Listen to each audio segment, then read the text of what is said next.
Salmo 23, Salmo 23. Eu quero ministrar hoje nesse salmo. Eu tenho algumas, se não me engano, 2 ou 3 palavras sobre esse texto, né? Porque esse salmo, ele não é apenas uma poesia de Davi, né? Esse salmo é tão profundo, ele é tão completo. O Salmo 23 é um salmo assim, num certo sentido, completo, porque ele é ministrado desde um culto fúnebre a uma celebração de casamento.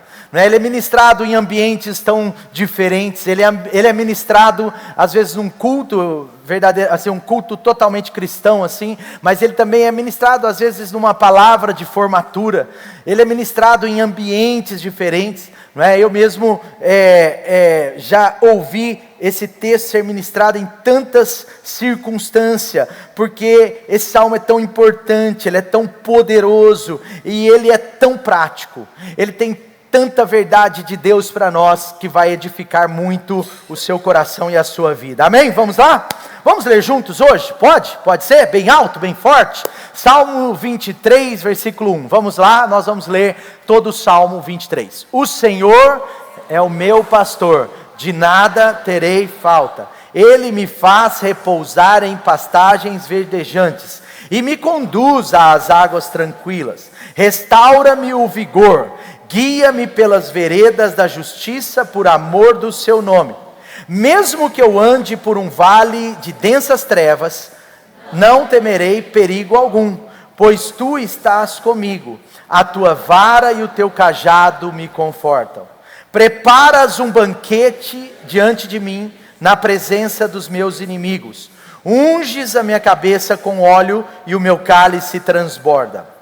Certamente a bondade e o amor leal me seguirão todos os dias da minha vida, e habitarei na casa do Senhor para todo sempre. Amém? Graças a Deus. Queridos, sabe, esse é um texto tão poderoso para as nossas vidas, e eu já quero ir direto aos pontos para edificar a sua vida. Eu quero tirar algumas verdades desse texto, e isso vai confrontar a gente, vai encorajar a gente, porque Davi, ele está aqui num contexto tão adverso, tantas batalhas que o afligem, tantos cercos em Jerusalém, em Israel. Davi, ele está aqui num momento único, e ele escreve uma verdade do seu coração. A primeira coisa que eu quero trazer para você, é que esse salmo é um salmo de relacionamento. Diga comigo, relacionamento. A maior bênção não é o que Deus pode dar, mas é quem Deus é. Por isso que ele começa, o Senhor é. Diga comigo, o Senhor é.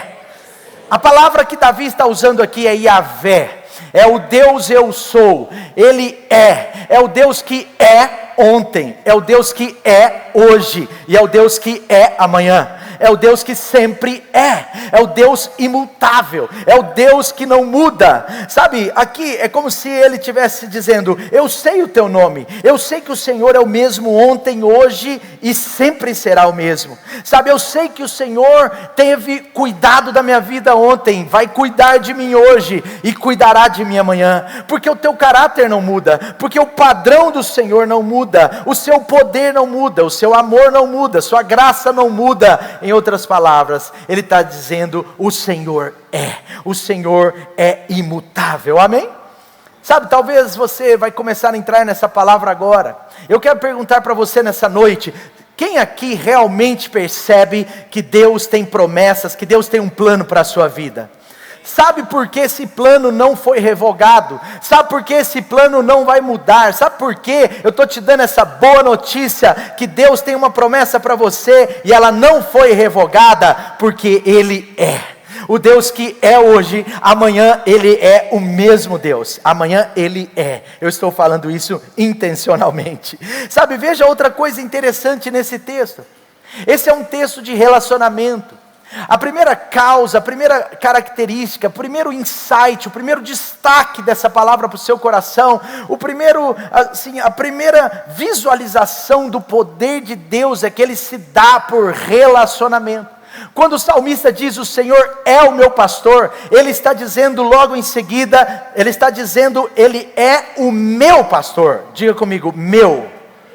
Essa palavra não poderia ser dita nosso pastor. Ele não poderia dizer, é o pastor de todo mundo. Você vê que ele não diz, o Senhor é pastor de toda a terra. Ele não diz, o Senhor é pastor de todo o meu reino. Ele não diz, o Senhor é pastor de toda a minha família. Ele diz, o Senhor é o meu pastor. É o pronome possessivo em primeira pessoa do singular. Não poderia ser nem na primeira pessoa do plural. Por que então ele está dizendo meu pastor? Sabe, Davi, ele está falando sobre uma relação direta, uma relação dele com Deus. Ele está dizendo sobre aquilo que Deus era para a vida dele. Em outras palavras, ele está dizendo, o Senhor é o meu pastor, eu sou a sua ovelha. E é incrível porque Davi, ele passou muitos períodos na sua vida. Ele começa, pelo que a Bíblia nos relata, ele começa cuidando das poucas ovelhas do seu pai Jessé. Ele começa pequeno, ele começa no campo. Ele era uma espécie de um capataz, para você entender melhor, pastor de ovelhas literalmente. Ali Deus já está ensinando sobre a sua vida, sobre o seu ministério, sobre o que Deus faria com ele, tanto que quando Davi se torna rei de Israel, ele sempre olhou o seu povo como ovelhas, ele sempre governou com coração pastoral. Sabe, esse foi Davi, mas por isso ele está dizendo, o Senhor é o meu pastor. Ele está falando de um relacionamento, é uma clara demonstração, de que esse homem mesmo depois de tanto poder, depois de tanta autoridade, depois de tanto dinheiro, tinha ouro e prata demais, depois de vencer tantas guerras, depois de ser respeitado pelos maiores generais daquele povo, depois que ele é um grande rei, ele não perdeu a sua humildade diante de Deus. Ele está dizendo, eu sou ovelha, eu tenho um pastor, eu não me tornei independente, pelo contrário, agora eu tenho mais dependência, agora eu preciso mais de Deus. Engana-se aquele que acha que quando cresce nas suas áreas da vida, quando cresce em determinadas áreas da vida, está talvez se tornando independente de Deus. Pelo contrário, Davi é uma demonstração clara de como nós devemos ser. Por isso esse salmo, ele não é para quem se acha, ele não é para quem acha-se o pastor de si mesmo, ele não é para quem quer viver em dependência com Deus, porque isso não existe. Esse salmo é para quem decidiu colocar o Senhor Deus como pastor da sua vida. Esse salmo é para quem decidiu colocar a sua história, o seu coração, a sua jornada sobre o governo de Deus, sobre o senhorio de Cristo Jesus. Esse salmo, ele é sobre a gente reconhecer que nós temos o Senhor como o pastor verdadeiro da nossa vida. Charles Spurgeon, ele disse, só pode dizer que tem o Senhor Deus como seu pastor, quem realmente se considera uma ovelha sua. Alguém que se deixa cuidar, alguém que se deixa moldar, alguém que se declara, eu sou dele. Spurgeon diz, alguém que entendeu que não pode cuidar de si mesmo, aliás, que não pode cuidar de si sozinho. Spurgeon diz, porque toda verdadeira ovelha do Senhor o vê como pastor, o seu dono, o seu Senhor. Amém? Levante suas mãos aqui nessa noite, se você quiser. Levante suas mãos, diga assim, o Senhor é o meu pastor, e eu sou a sua ovelha. Amém, o Senhor é o meu pastor, e eu sou a sua ovelha. Amém? Agora o texto continua, e aqui eu já quero trazer para você o segundo insight, o segundo destaque de Salmo 23. Ele diz, o Senhor é o meu pastor. Ele está falando primeiro, olha que interessante, ele está falando o Senhor é. Ele começa dizendo o Senhor é, ou seja, primeiro ele está falando a pessoa de Deus importa, a pessoa de Deus primeiro. Depois ele está dizendo o meu pastor, ou seja, relacionamento. E só depois ele diz, e nada me faltará. Sabe, parece que nas escrituras, a provisão de Deus, ela é tão poderosa, ela é tão verdadeira, ela é tão bíblica. A prosperidade do Senhor na sua vida, não só na área financeira, em todas as áreas, é de fato uma promessa de Deus. Mas é incrível como que o salmista tem uma sensibilidade para entender que ela faz parte, mas não está na frente. Você percebe que tem uma ordem, e essa ordem importa. Primeiro a pessoa de Deus, o Senhor é. Depois o meu relacionamento com Deus, o meu Senhor, o meu pastor. E depois a provisão de Deus, nada me faltará. Sabe, o cuidado pastoral de Deus, em outras palavras, ele é o fim das necessidades não supridas. E você precisa entender isso. Sabe, entregar a sua vida, entregar a minha vida ao senhorio de Cristo, ao senhorio de Deus, é o fim da falta não suprida. E isso nós precisamos não só crer, sabe, nós não precisamos apenas crer, nós precisamos decidir andar por essa palavra. Não é só uma questão de crer, é uma questão de decidir. Você precisa decidir hoje. Se o Senhor for o seu pastor, você pode decidir hoje que nada te faltará amanhã. Davi está em paz sobre isso, Davi está tranquilo sobre isso, ele está dizendo isso, ele está declarando isso. Não é só uma decisão, não é só uma declaração, mas é uma decisão. Sabe, tudo que você precisa, tudo que eu preciso, todas as nossas necessidades, elas serão com certeza supridas pelo nosso pastor. Se nós temos Deus como nosso Senhor, se nós temos Ele como se você tem Ele como o seu Senhor, ou seja, o meu Senhor, você pode dizer, nada te faltará. Sabe, portanto, se eu faço do Senhor o meu pastor, eu me torno essa ovelha verdadeira que não terá falta de nada. Davi, ele encontrou provisão no Senhor, gente. Ele prosperou em todas as áreas da sua vida, não foi só na área financeira. Ele começa lá naquele campo, cuidando das poucas ovelhas do seu pai. E agora, anos depois, ele é o rei de Israel. Ele está cuidando de milhões de ovelhas do seu Senhor. Agora do Senhor o promove. E é isso que Deus faz na vida daqueles que consideram o Senhor como seu pastor. O segredo não é você olhar a provisão em primeiro lugar. O segredo é você olhar o provedor em primeiro lugar. O segredo não é o seu coração estar inclinado ao que Deus pode fazer, antes do seu coração estar inclinado a quem Ele é. Mais importa quem Ele é do que o que Ele faz. Amém? Se o Senhor é o seu pastor, você vai ter provisão. E eu não estou falando só de recursos, muito mais de tantas coisas que o Senhor nos dá. Nada nos falta, tudo vem do Senhor. O Senhor é o meu pastor, portanto, nada me faltará. Amém? Você pode declarar isso comigo hoje e tomar essa decisão no seu coração? Vamos repetir esse texto, vamos lá? O Senhor é o meu pastor, portanto, de nada terei falta. Está um pouco diferente, vamos ler de novo, desculpa, vamos lá? O Senhor é o meu pastor, de nada terei falta. Você crê de verdade? Amém? Receba isso no seu coração, tome essa decisão hoje. Sabia que tem pessoas que às vezes têm uma preocupação gigante com amanhã, tem uma ansiedade com amanhã. No fundo é porque não conseguiram colocar Deus como seu pastor hoje. Ele está dizendo, se o Senhor é o meu pastor, nada me faltará. Se o Senhor é o meu pastor, Ele já está no meu futuro, e Ele já fez o que eu não preciso mais me preocupar. Amém? Vamos caminhar aí, versículo 2, diz assim: Ele me faz repousar em pastagens verdejantes, e leva-me junto às águas tranquilas, ou me conduz às águas tranquilas. Terceiro insight que eu quero dar para você hoje, diga comigo assim: descanso. Eu já ministrei sobre isso semana passada, e eu não sou inocente de estar falando isso de novo, não é? Sem lembrar, óbvio que não.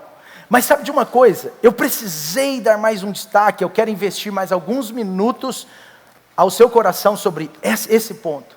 Eu já recebi notícias de como esse ponto deu tantas edificações nas nossas células. Como esse ponto movimentou tanto alguns líderes, tantos testemunhos, algumas mensagens. Sabe por quê? Porque o descanso é algo valioso para Deus. Como está o seu sábado? E eu não estou falando do dia de sábado. Eu estou falando do princípio do descanso. Sabe, o mandamento do descanso é um princípio mais poderoso do que a gente imagina, gente. Jesus, ele descansava no barco enquanto tinha uma tempestade lá fora. E aquilo escandalizou os discípulos num primeiro momento. Os discípulos talvez estavam achando Jesus irresponsável. Os discípulos estavam achando Jesus talvez assim folgado.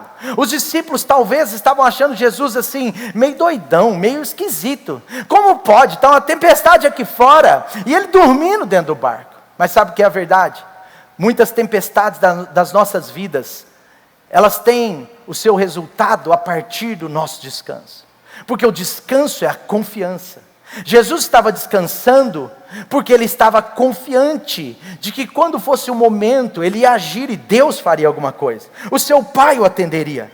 Sabe, assim, eu quero trazer algo especial aqui para você. Entenda uma coisa. Com as mãos furadas, Jesus nos convida hoje para descansar. Entendeu? Sabe, teve um estudo de comparação teológica das ovelhas, e agora estou falando dos animais, um estudo bem interessante, onde eles foram pesquisar por que as ovelhas animais, alguns dias não descansam. O que faz com que as ovelhas não descansem? O que tira o sono das ovelhas? E sempre você percebe Jesus, não só no Novo Testamento, mas no Velho Testamento, nós também somos comparados a ovelhas. E é interessante que não é à toa. Tem muitas características da relação pastor e ovelhas e seu pastor, que o Senhor Jesus ressalta para nos ensinar alguma coisa. E essas ovelhas, elas não descansam se algumas condições não forem atendidas. Primeira coisa, eu vou trazer 3, eu achei que eram 7, na verdade eram 5, mas eu vou dar destaque em 3. 3 coisas interessantes. Primeiro, as ovelhas não descansam quando elas vão se deitar e elas estão com medo. Medo. Ovelha com medo perde o sono. Deixa eu te fazer uma pergunta. Você já perdeu o sono por estar com medo de algo? Quem já teve essa péssima experiência, triste experiência? Eu já tive. Você já perdeu o sono com medo, sim ou não? Quase todos nós. Tem alguns aqui que ainda não tiveram essa triste experiência, espero que você nunca tenha. Mas sabe de uma coisa? Quantas ovelhas perdem o sono por medo? Segunda coisa, as ovelhas, das 5 coisas que tiram mais o sono das ovelhas e fazem elas perder o mesmo sono, assim, as ovelhas animais, mas que parece muito com a gente, é que as ovelhas não descansam quando elas se deitam, e moscas e parasitas importantes estão incomodando. Moscas e parasitas importantes. Existem ataques do inimigo, que muitas vezes nos oprimem, nos cansam, nos pesam a alma.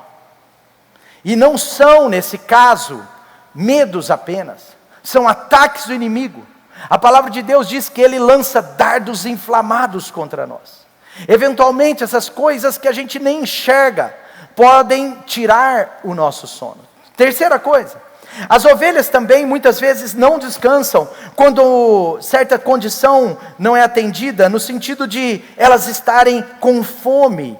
E a fome, no estudo da ovelha, a ovelha animal, a fome gera na ovelha uma ansiedade pela comida que não recebeu. Uma ansiedade na comida que não recebeu. Ou seja, a ansiedade cansa e tira o sono das ovelhas. E é tão interessante porque existem muitas ovelhas que são teimosas em alguns assuntos.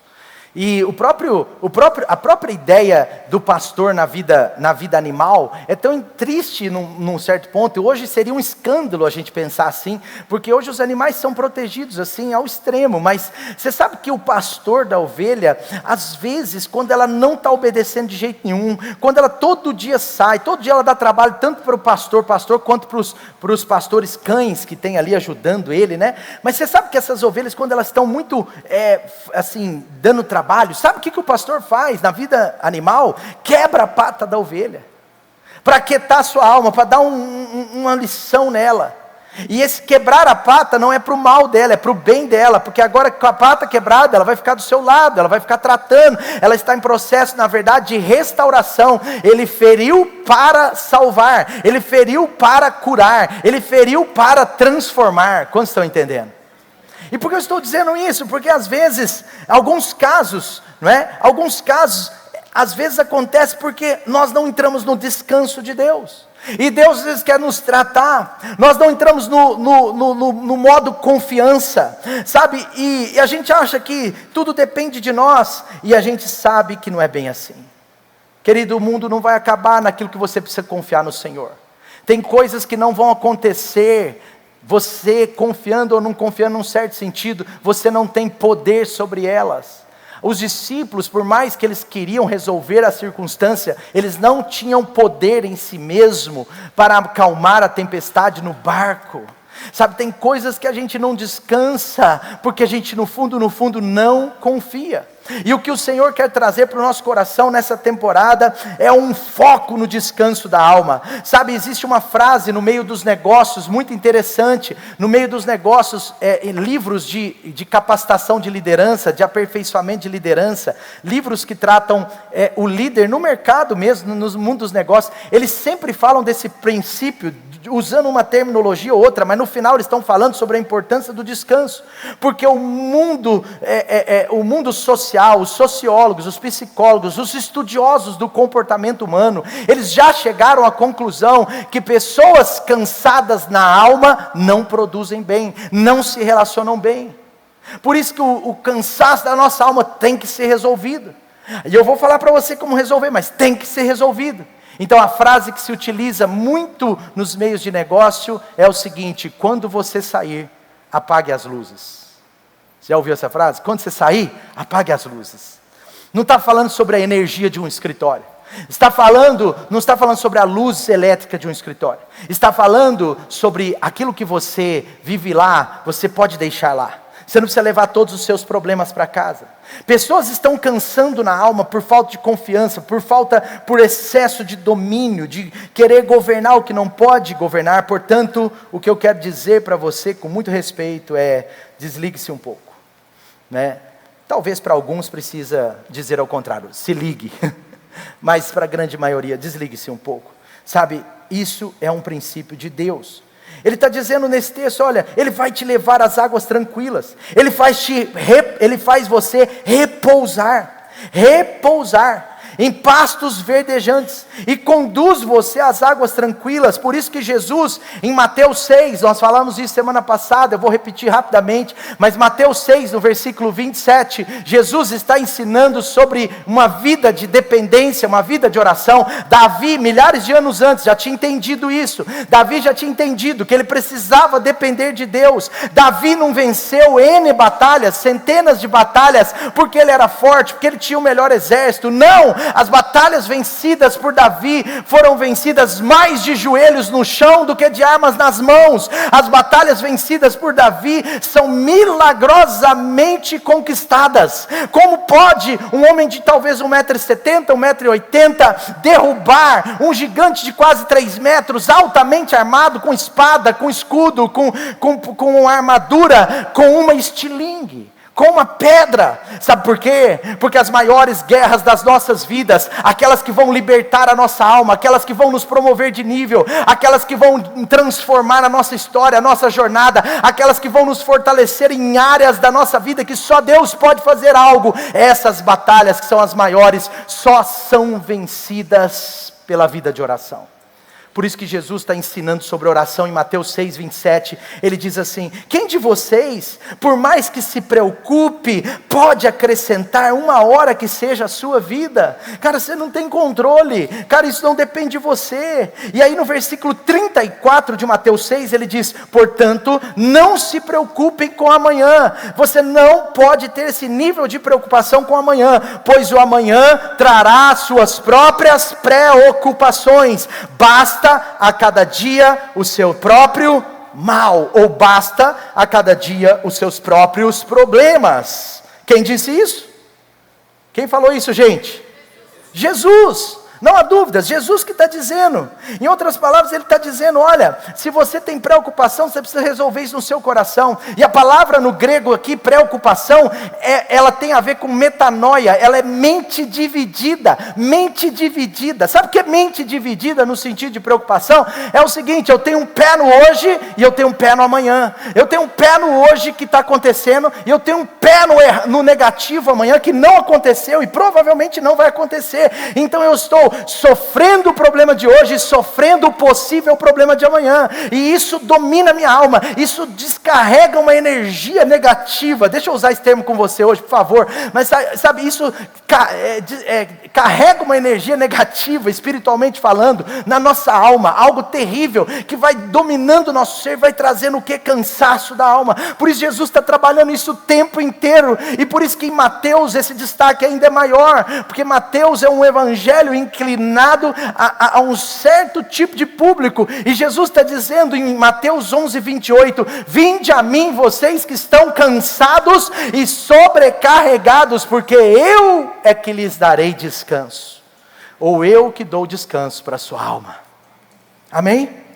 Portanto, parte de nós às vezes está no hoje, parte no amanhã. E aí em Filipenses o Senhor Deus dá a chave contra a ansiedade. Você quer a chave contra a ansiedade? Sim ou não? A maior chave contra a ansiedade está em Filipenses 4, no versículo 6. Ele diz assim: não andem ansiosos por coisa alguma.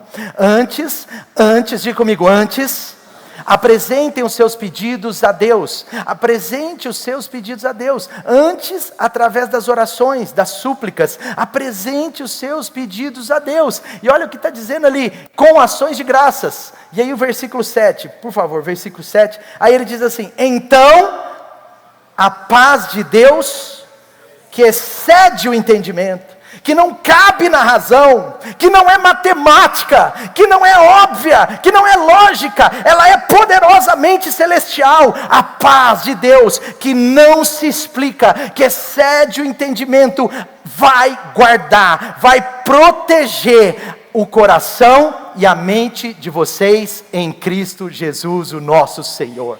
Aleluia. Eu amo esse texto. Sabe, tem que ser um dos textos do seu semestre. Tem que ser o texto talvez mais poderoso da sua vida. Você quer ser livre da ansiedade? Quer parar de ter uma vida pé no amanhã, pé no hoje, no sentido das suas preocupações? Sabe o que você faz? Apresente os seus pedidos a Deus em oração. Apresente os seus pedidos a Deus em oração. Não ande ansioso por coisa alguma.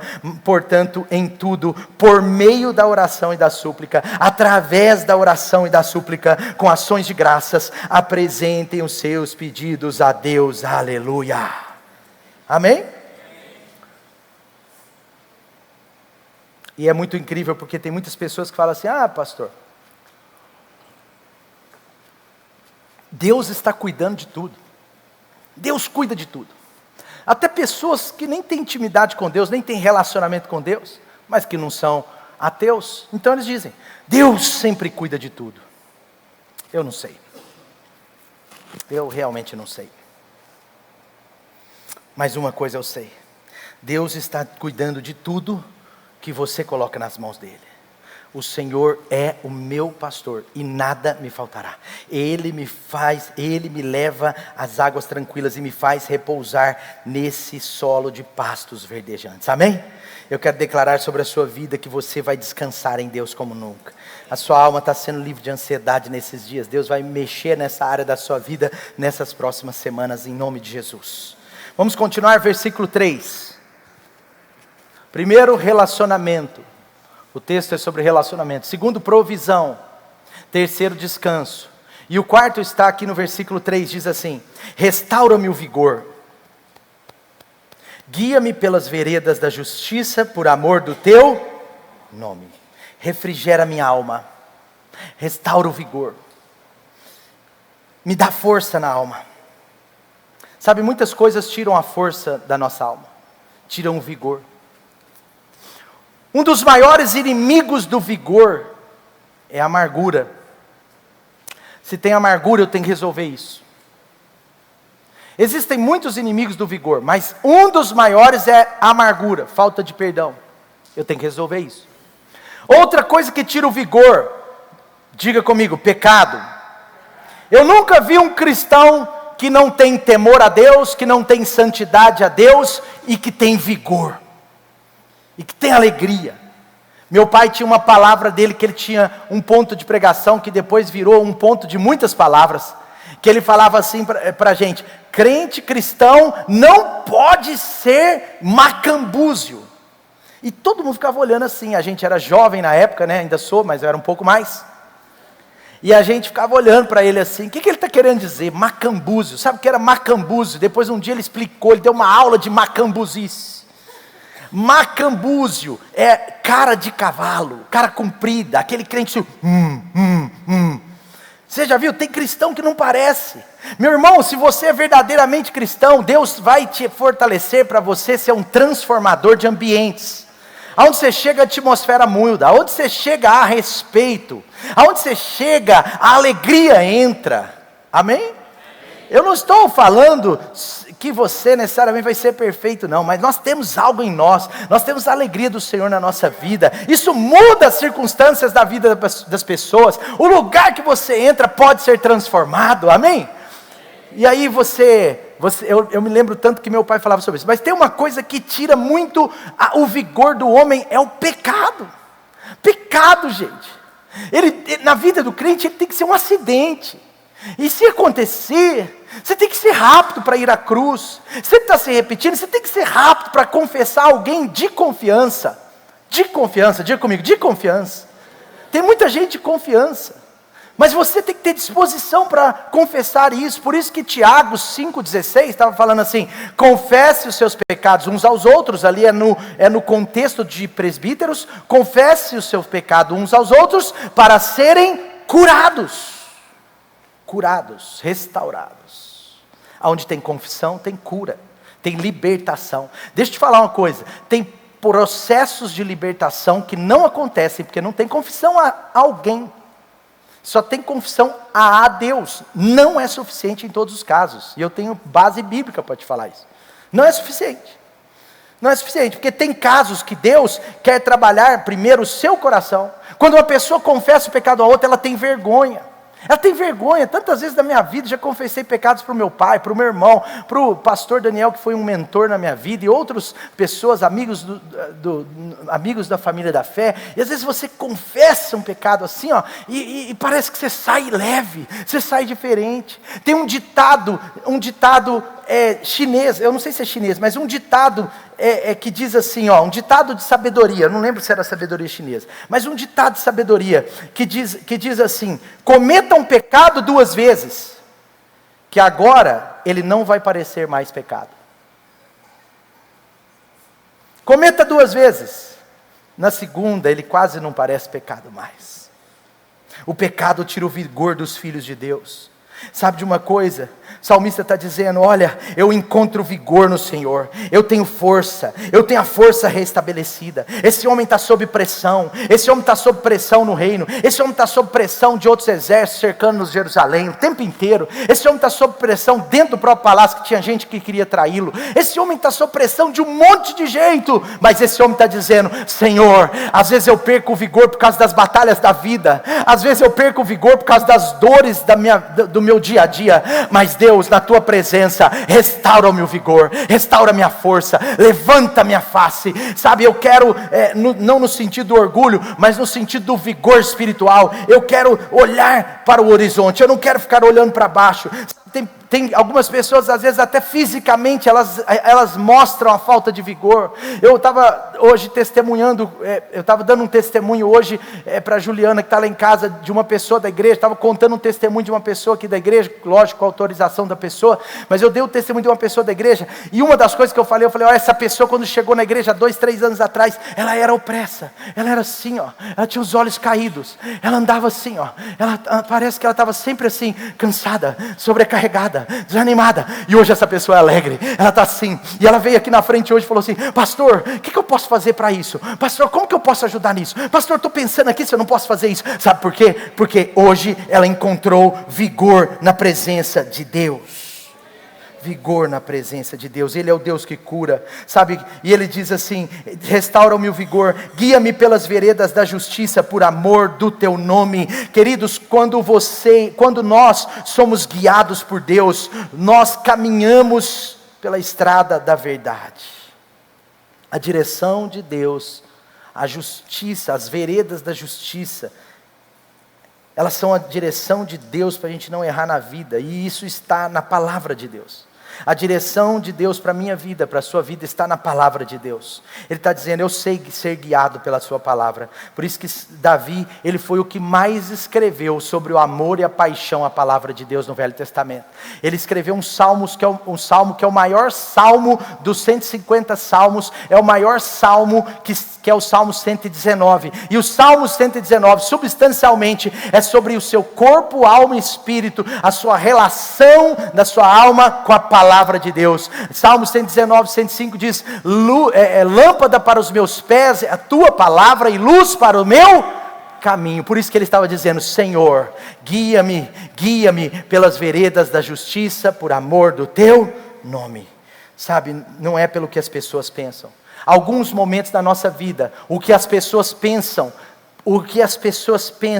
não vai convergir com o que a palavra de Deus diz. E você vai ter que decidir, ser guiado pelas veredas da justiça, ou ser guiado pela sua própria justiça.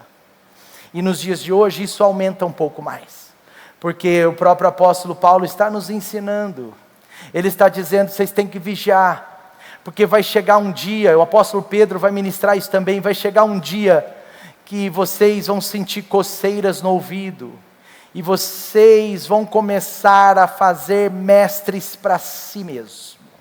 Eu conversei com um jovem um tempo atrás, e ele falou assim, esse assunto, pastor, eu gosto desse pastor e desse cara, e esse assunto eu não gosto dele, ele fala muita coisa errada, eu gosto desse. E esse assunto, pastor, eu falei, nossa, e qual assunto será que ele gosta quando eu falo?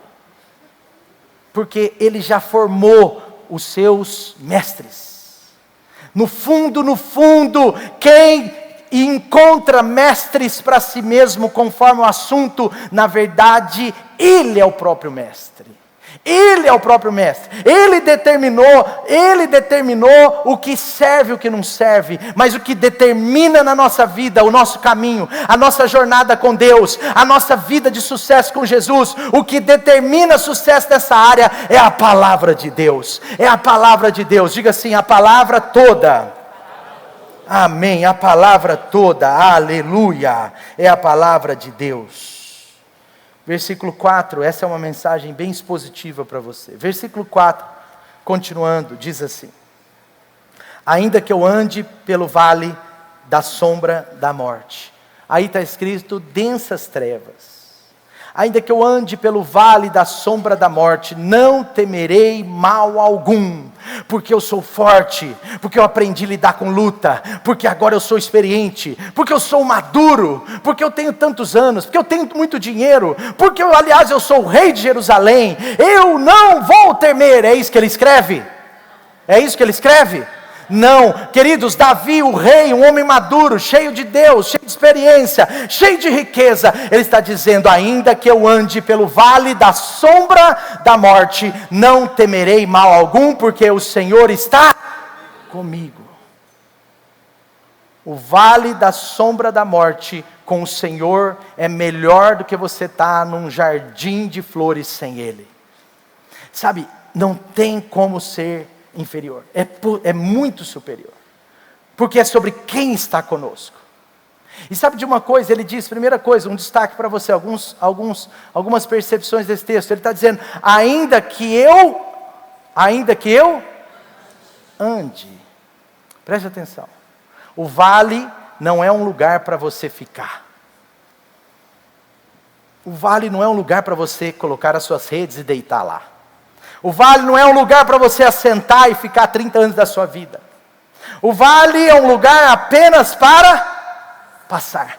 Por isso que ele está dizendo, olha, se acontecer de eu passar, ou se eu tiver que passar, ainda que eu passe, ainda que eu ande, ainda que eu atravesse um lugar da sombra da morte, uma temporada de sombra da morte, eu não temerei mal algum. Portanto, esse lugar de sombra da morte deve ser um lugar passageiro, aleluia, amém? Se tem uma sombra da morte na sua vida, se tem esse vale da sombra da morte, de densas trevas na sua vida, e está perdurando muito, por favor, você precisa fazer um autoexame em Cristo. Você precisa olhar e falar, peraí, pode ter uma coisa errada na minha vida, Porque às vezes existe uma desobediência insistente, uma obstinação, uma falta de percepção. Às vezes tem falta de discernimento, às vezes tem falta de humildade, às vezes tem coisas que nos fazem ficar nos vales de densas trevas muito mais tempo, e ao invés da gente andar e passar no vale, a gente parou lá, a gente estacionou lá, e a gente colocou uma cadeira naquele lugar que Deus não fez para você ficar, apenas para você passar. Amém? Segunda coisa, o texto está dizendo ainda nesse versículo: ainda que eu ande pelo vale da sombra da morte. Sombra da morte. E esse texto sombra é tão interessante, ele é tão poderoso. Por que eu estou falando isso? Porque, presta atenção, você sabia que a maioria das vezes as sombras são maiores do que, uma sombra é maior do que a sua realidade? Vou te dar um exemplo. Uma criança, talvez de 1 metro, uma criança de 1 metro de altura, se ela pegar um sol das 4 da tarde, a sua sombra pode ter 2, 3 metros. Parece tão grande. A sombra é tão grande, mas é uma criança. Quantos estão entendendo? Eu estava assistindo uma vez um filme, eu não sei se é filme, mas um negócio lá do Mr. Bean. Quem aqui conhece o Mr. Bean? Tem mais de 40, né? Tá vendo? A meninada aqui nem sabe quem é. Gente, ele é muito engraçado, é ou não é? Ele nem precisa contar uma piada para ser engraçado, ele já é engraçado por natureza. Eu fico rindo do Mr. Bean. Antigamente eu ficava assistindo o Mr. Bean direto. Mas aí o Mr. Bean, uma vez, ele estava andando na beirada da rua assim, e passou um ônibus, ele estava olhando para o chão, e aí a sombra do ônibus passou e derrubou ele assim, ele caiu. É muito engraçado se você visse essa cena, mas sabe o que eu quero dizer? Tem muitos crentes que são destruídos pelas sombras da morte, não pela morte. Porque é o seguinte, presta atenção, um caminhão pode te atropelar e fazer uma coisa triste com você, mas a sombra do caminhão não faz nada. Sim ou não? Mas quando o Mr. Bean teve medo da sombra do caminhão, ele se jogou e se ralou todo. Você já se machucou com a sombra do que você... Uma pergunta para você. Sabe por que eu estou falando isso? Às vezes o medo é muito grande, mas o problema não. Eu vou repetir. O medo é muito grande, mas o problema não é. A sombra não mata ninguém, a sombra não é o problema. E outra coisa que eu quero trazer para você, ele diz: ainda que eu ande pelo vale da sombra da morte, não temerei mal algum, porque o Senhor está comigo. Está comigo aí? Agora olha só, se tem sombra é porque tem o quê? Se tem sombra é porque tem luz. O que está gerando essa sombra minha é melhor de frente, de lado fica um pouco, o nariz parece grande. Mas aqui ó, se tem uma sombra aqui, é porque tem uma luz ali. Quantos estão entendendo? Sim ou não? Sim. Mas preste atenção. Na sua vida, durante os momentos de vale, durante os momentos de densas trevas, ou do vale da sombra da morte, nós precisamos decidir. Porque no mesmo vale que tem a sombra da morte, tem a luz. Ele diz: ainda que eu ande pelo vale da sombra da morte, eu não vou temer, porque tem a luz, porque o Senhor está comigo. Está comigo aí, sim ou não? Jesus disse lá em João 8, ele disse assim: eu sou a luz do mundo, quem andar em mim, quem estiver em mim, jamais andará nas trevas. Jamais será governado pelas trevas. Não é sobre você nunca passar no vale da sombra da morte. Não é que as trevas nunca vão alcançar um cristão. Não é sobre isso, porque Ele mesmo está dizendo: nos dias que eu andar no vale da sombra da morte, não temerei mal nenhum. Então nós não estamos isentos de caminhos de sombras de morte. A questão é se nós estamos passando lá, governados pela luz ou pelas trevas. É se nós estamos lá de frente para a luz, ou de frente para a sombra. Porque se você estiver de costas para a luz, você estará focado na sombra. Mas se você der as costas para a sombra, você estará diante da luz, mesmo nas trevas. Amém? Entendeu ou não? Sabe qual é o segredo? Você está passando um tempo difícil, uma temporada difícil. Eventualmente você vai passar, se você não passar, a vida é assim. Nós não escolhemos os desertos da vida, mas se a gente passar no vale da sombra da morte, Ele estará lá conosco. Isso significa que você pode decidir passar o vale, olhando para a luz, e a sombra você nem vai ver. Amém? Quem está de frente para a luz, automaticamente está de costas para as trevas. Amém? Você entendeu? A tua vara e o teu cajado me protegem. Ele continua e ele diz: a tua vara e o teu cajado me protegem. Olha como é poderoso o texto. A tua vara e o teu cajado me protegem. Queridos, a vara, ela era usada pelo pastor para defender dos inimigos, dos animais selvagens. Isso fala sobre aquele instrumento de proteção. Isso fala sobre um instrumento, talvez, em alguns casos, de disciplina, para corrigir a ovelha. A vara é essa proteção da ovelha em relação aos ataques que estavam acontecendo de fora, em relação àquilo que estava muito forte no seu interior, mas influenciado pelo seu exterior. Mas o cajado é a proteção das ovelhas, para elas não saírem da onde elas têm que estar. Cajado aponta um pouco da condição da ovelha em relação à sua liderança. O cajado é aquilo que não deixa a ovelha caminhar rumo ao inimigo. É aquilo que não deixa a ovelha se dispersar. E o vigor de uma ovelha, muitas vezes, é resultado também da sua relação pastoral. Da relação com o seu Deus, da relação com a sua liderança eclesiástica. Sabe, ele diz: guia-me pelas veredas da justiça. Sabe por que eu estou dizendo isso? Porque às vezes tem muitas ovelhas, nos dias de hoje, que não se deixam ser guiadas. E é interessante que Provérbios 3, versículo 5 diz assim, olha o que diz Provérbios 3, versículo 5. Confia no Senhor de todo o seu coração. Confia no Senhor de todo o seu coração. Mas espera aí, ele não para aí. Ele diz, confia no Senhor de todo o seu coração.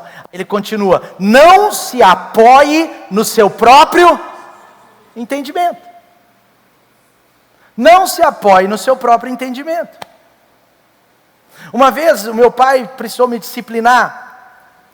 Eu aprontei algumas, isso se referia principalmente a brigas que eu tinha com o meu irmão Felipe. Hoje ele é praticamente meu melhor amigo, mas eu já briguei muito com ele na adolescência. E quando eu era pré-adolescente, um dia, uma das últimas vezes que eu precisei ser disciplinado pelo meu pai, eu me lembro que o motivo dessa disciplina era uma briga com o Felipe. E eu me lembro que meu pai, ele me disciplinou num certo nível. E naquele dia eu virei para o meu pai e falei assim: ô pai, você errou comigo. E ele falou: por que eu errei com você, filho? Eu falei assim para ele: porque você me deu, na época eu tinha tomado, não tenho vergonha de falar isso, na época eu tinha tomado tipo 3 varadas. E era uma vara de marmelo, descascadinha. Ela só ardia, mas ela não machucava. Era como se fosse do bom pastor mesmo. Olha, tem alguém querendo aí uma varinha. Não, estou brincando. Mas sabe de uma coisa? O meu pai falou assim: filho, um dos segredos da restauração quando você é disciplinado, é você entender que quem define a disciplina é o pai. O papel do filho é não se apoiar no que ele acha e confiar no que o pai fez. E é sobre isso que a gente precisa entender. Esse texto é tão forte porque o mesmo Davi agora gerou Salomão. E ele explicou isso para Salomão, e Salomão está ministrando, ele está dizendo: olha, confia ao Senhor de todo o seu coração, e não se apoie naquilo que você acha. Porque quando eu me apoiar apenas no que eu acho, eu estou sendo Deus de mim mesmo. Eu estou colocando-me como o que define as regras, sendo que já estão definidas. E agora no versículo 6, ele diz algo mais profundo. Ele diz assim: reconheça o Senhor em todos os seus caminhos. Sabe por que tem pessoas que ainda não têm o seu caminho endireitado? Sabe por que tem pessoas que mesmo crentes em Jesus, têm uma jornada ruim? Sabe por que tem gente que ainda que tenha Jesus, não tem suas veredas ajustadas e endireitadas? Porque elas não reconhecem o Senhor em todas as áreas da sua vida. Elas entregam certas gavetas para Deus. Deus, nessa área aqui você pode mexer. Agora aqui não, aqui é meu casamento, isso é tudo meu. Aqui relacionamento, não precisa entrar não, Deus. Olha, Deus, você pode entrar nessa área aqui, mas aqui é a área financeira da minha vida. Isso aqui eu administro, eu tenho MBA, tá? E aqui é comigo, Deus. Eu não gosto que mexe na área financeira. E aí a pessoa vai criando o quê? Ela vai criando de alguma forma áreas da sua vida que ela entrega o caminho a Deus. E áreas da sua vida que ela retém o caminho do Senhor. E a proposta de Deus para que a sua jornada seja uma jornada completamente de sucesso, não é você entregar apenas algumas áreas da sua vida, mas é você entregar todos os caminhos ao Senhor. Toda a área da sua vida vai funcionar, vai funcionar, vai funcionar. Ele é um Pai maravilhoso, um Pai bom, aleluia, amém? Vamos continuar, versículo 6, desculpa, eu estou no 4, né? Versículo 5, preparas um banquete diante de mim, na presença dos meus inimigos, unges a minha cabeça com óleo, e o meu cálice transborda. Algumas pessoas acham que esse texto é como um desenho infantil, tipo assim, Davi está sentado numa mesa, todos os filisteus, amorreus, amuseus, jebuseus, tudo está na frente, e ele está comendo churrasco assim para os caras. Só que não tem nada disso. Prepara-me uma mesa na presença dos meus inimigos. Sabe o que ele está dizendo? Senhor, eu posso estar vivendo uma batalha lá fora, mas a minha comunhão com o Senhor não falhará. Eu posso ter inimigos diante de mim, mas o banquete na sua casa continua. Nós podemos estar sendo perseguidos, nós podemos estar sendo oprimidos no sentido de tentativa, nós podemos estar com dificuldades tremendas, uma batalha espiritual, uma batalha política, uma batalha profissional, mas o banquete na sua casa não faltará. Nós teremos comunhão, porque eu não dependo dos inimigos para ter relação com o meu melhor amigo. Eu não dependo dos inimigos para relacionar com meu Deus. Algumas pessoas esfriam com Deus quando os inimigos se aquecem contra elas. Algumas pessoas esfriam sua mesa, o seu banquete, quando as pressões da vida esquentam contra ela. Algumas pessoas deixam de ser fiéis a Deus em determinadas áreas, quando as pressões naquelas áreas aumentam lá fora. O que Davi está dizendo é o seguinte: prepara para mim uma mesa na presença dos meus inimigos, que não importa, eu estou aqui com o Senhor, a sua face estará diante de mim, eu estarei com você. A nossa comunhão é mais importante do que as guerras que estamos vivendo lá fora. E isso para mim tem um certo sentido. Eu acredito mais nessa versão. Mas ele diz assim: unges a minha cabeça com óleo. Olha Deus honrando, Deus ungindo, Deus revestindo de autoridade, de influência. Agora aqui nós temos que entender o contexto. Nós fomos na formatura do meu irmão Felipe, ele formou em teologia na Universidade Batista de Dallas, e nós fomos até lá na formatura dele, e eu me lembro, meu pai era vivo em 2013, isso, meu pai era vivo, e foi tão interessante porque nós chegamos lá em Dallas e uma das diretoras da universidade chamou a gente para jantar na casa dela. E quando você vai jantar na casa das pessoas, irmãos, você tem que observar os protocolos da casa do outro, sim ou não? E é interessante que nós fomos jantar naquela casa. E foi interessante porque nós chegamos 5 minutos atrasado, mas brasileiro, 5 minutos atrasado para o brasileiro é tipo, estou no horário, certo? Aí a gente chegou 5 minutos atrasado, ela já falou: sejam bem-vindos, vocês estão 5 minutos atrasado, e eu vou adiar um pouquinho a nossa programação. Ela já falou isso. Aí eu já, tipo assim, seja bem-vindo, vocês estão atrasados, mas tudo bem. E aí a gente chegou meio sem graça, fomos conversando, aí ela falou assim: gente, a programação é o seguinte, agora são 7 horas, 7h30 vai ter a entrada, mais ou menos assim, tá? Daqui 20 minutos, 30 minutos vai ter a entrada, depois de 15 minutos nós vamos servir o jantar, e depois de uns 40, 50 minutos, nós vamos servir a sobremesa, e depois nossa reunião, nosso jantar está encerrado. Aí a gente... E foi desse jeito. 7h28, ela levantou, um minuto, não importa o assunto, ela levanta, ela vai lá, pega um banquete e trouxe a entrada. Aí nós comemos a entrada como se não houvesse amanhã. Comemos a entrada, estava uma delícia. Beleza, aí passou uns X minutos que ela falou, agora ela vem com um banquete, ela vem com um jantar. Ela trouxe aquele jantarzão pra gente e foi maravilhoso. Jantamos, de repente ela olha no relógio, ela, sobremesa. Aí ela foi lá, buscou a sobremesa e tal, e depois ela olha no relógio e fala assim, finished, né? Tipo, acabou. E agora ela vira e fala, não, brasileiros gostam de café. Aí ela foi, pegou um café, aí o meu irmão falou desse jeito, meu irmão falou assim, gente, na hora que acabar o café, nós temos que levantar antes dela, porque se a gente não levantar, ela vai levantar e vai agradecer a visita. E ele falou em português, e ela chegou, e a gente, ela não estava entendendo. Aí, foi dito e feito, gente. Ela serviu um cafezinho, um chá, eu não lembro o que era. Ela serviu um negócio, e o que aconteceu? Meu pai começou a conversar igual uma tagarela. Minha mãe conversando, a gente empolgado, traduzindo inglês dali, traduzindo inglês de lá. E o marido dela era um pouco menos americanizado, ele era um pouco mais abrasileirado, ele entrou na nossa, começou a rir. Aquela mulher, de repente, ela olha no relógio, ela se levanta assim, delicadamente, e ela fala assim, vocês querem mais café? A gente, não, obrigado. Aí ela, então tá, foi ótimo ter vocês aqui em casa. E foi natural, ela falou isso rindo, alegre, deu presente para a gente ir embora e tal, e foi maravilhoso. Mas sabe o que acontece? Diga comigo, cultura. Isso é cultura. Ela não estava sendo sem educação, ela estava fazendo de acordo com a cultura daquela região, americana mesmo. Amém ou não? Está entendendo ou não? Então assim, tem culturas. E as culturas, elas demandam muitas coisas. Sabe por que eu estou contando essa história para você? Aqui, o anfitrião está determinando a cultura.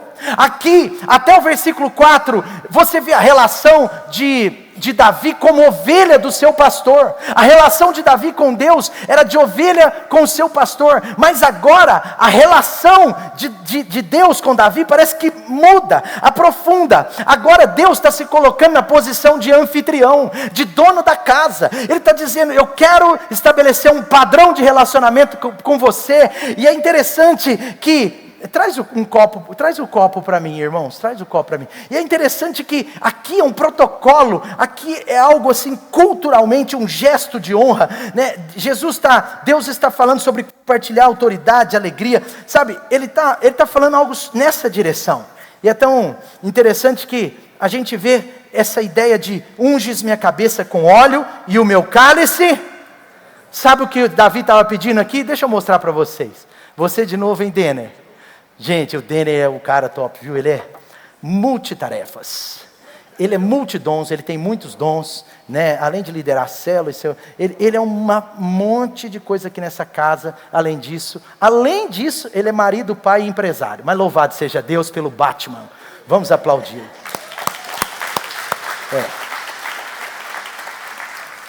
Ele custa para vir aqui, né? Só os filhos dele que vêm. E hoje ele veio, hein, Denner? Batman. E eu não vou falar o que eu falei de manhã, tá bom? Porque de manhã eu vacilei, eu falei que ele um dia foi Robin e tal, aí gerou uma discussão aqui. Mas agora à noite eu não vou entrar nesse assunto, Denner. É brincadeira, mas quando o Denner chegou aqui, ele ajudava o Batman. Agora ele se tornou um Batman também. Te amo, cara, louvado seja Deus pela sua vida. Mas vamos lá, olha o que ele diz aqui. Eu estou partindo para o final, mas eu gostaria que você se atentasse a esses últimos minutos. Olha o que ele diz. Olha, eu vou, unges a minha cabeça com óleo e o meu cálice transborda. Sabe o que ele estava falando? Olha, vamos ler o texto inteiro, só para você entender, porque está conectado aos 6. Certamente que a bondade e o amor de Deus, o amor leal do Senhor, me seguirão todos os dias da minha vida, e habitarei na casa do Senhor para todo diga comigo, e habitarei na casa do Senhor, 6, para todo sempre, 6, sempre. Ei, obrigado. Vamos lá, e habitarei na casa do Senhor para todos sempre. Vamos juntos, vamos lá? E habitarei na casa do Senhor para todos sempre. Sabe, aqui o anfitrião é o Senhor, e está acontecendo algo muito poderoso aqui, porque ele está dizendo, olha o que era o cálice transbordar na cultura da época. Na cultura da época era o seguinte, se você é inimigo, eu não te convido para vir na minha casa. Parece que hoje ainda é assim, né? A gente não convida inimigos para ir na nossa casa, certo ou errado? Beleza. Agora, é incrível porque se o cara é amigo, mas ele é superficialmente amigo, ele é só um conhecido, na hora H, na hora de acabar a comunhão, dentro do padrão da época, o que o anfitrião fazia? Preste atenção aqui. O que o anfitrião fazia? O anfitrião fazia assim, ó. Ele serviu o vinho. Pronto. A etiqueta, o protocolo da época era o seguinte: ó, se o cálice for cheio até o meio, significa que é o último. Significa que está na hora de você ir embora da casa.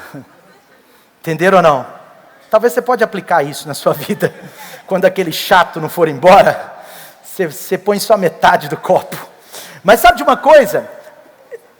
Olha só o que aconteceu. Olha só o que aconteceu. Aconteceu o seguinte: ele não disse isso. Ele diz: unges minha cabeça com óleo e o meu cálice. Sabe o que Deus estava falando para ele? Sabe o que ele estava falando com Deus? Deus, eu não quero ficar na sua casa para depois ir embora. Eu quero ter um relacionamento com o Senhor, habitando na sua casa para todos sempre. Era sobre eternidade. Era sobre um relacionamento honroso com Deus. Era sobre Deus, assim, ungir a vida dele, mas não só com unção de autoridade delegada, mas com uma intimidade. Sabe, por isso, o que ele estava dizendo em outras palavras? Ele estava dizendo: olha, meu cálice vai encher sobre a sua vida, vai transbordar, vai encher até que ele transborde. Amém? Você entendeu? É isso que Deus quer sobre a sua vida. E aqui eu concluo dizendo para você: habitarei na casa do Senhor para todo sempre. Diga comigo: eternamente.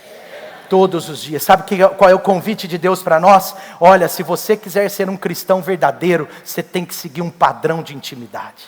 Um padrão comigo. Deus está estabelecendo um padrão. O padrão de Deus é habitar todos os dias na presença de Deus.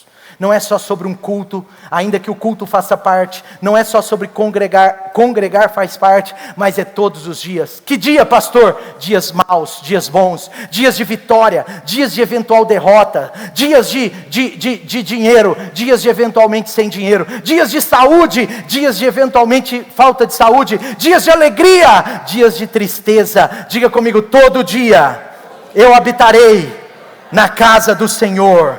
Amém?